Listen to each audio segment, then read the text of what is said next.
استغفار یا از گناهی است که ما انجام دادیم یا از گناهان اخلاقی است. اگر فرض کنیم که ما هیچ گناهی هم انجام ندادیم، نه دروغ، نه غیبت، نه ظلم، نه خلاف، نه شهوت رانی، نه اهانت به کسی، نه نمیدونم تعدی به مال مردم، هیچ گناهی در نامه عمل اینها نیست.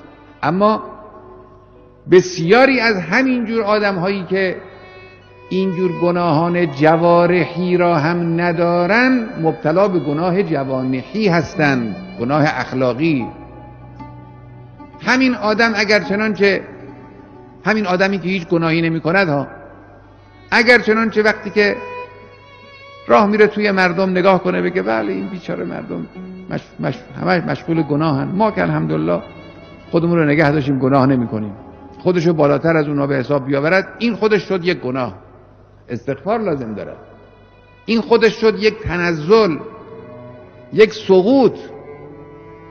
تحقیر انسانها، خود را بالاتر از دیگران دانستن، کار خود را ارزشی بیش از ارزش کار مردم دادن، اینها. یا بعضی صفات اخلاقی زشت دیگری که در انسانها هست، مثل حسد، مثل طمع،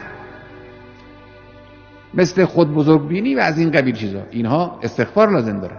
اگر فرض کنیم انسانی است که این را هم ندارد،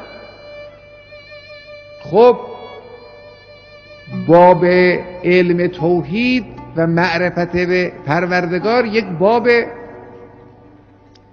محدودی که نیست، یک راه محدود بنبستی که نیست، بی نهایت است که انبیا و اولیا همه در این راه مشغول پیشرفتند، مشغول تکامل نفسند. هر مقداری که اینها در این راه پیش نرفتند یک قصور است، یک عقب ماندگی است، یک ناتوانی معنوی است. استغفار لازم دارد.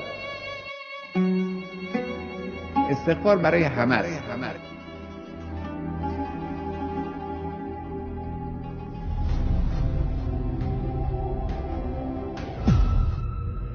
اینجا مرکز مقاومت هست.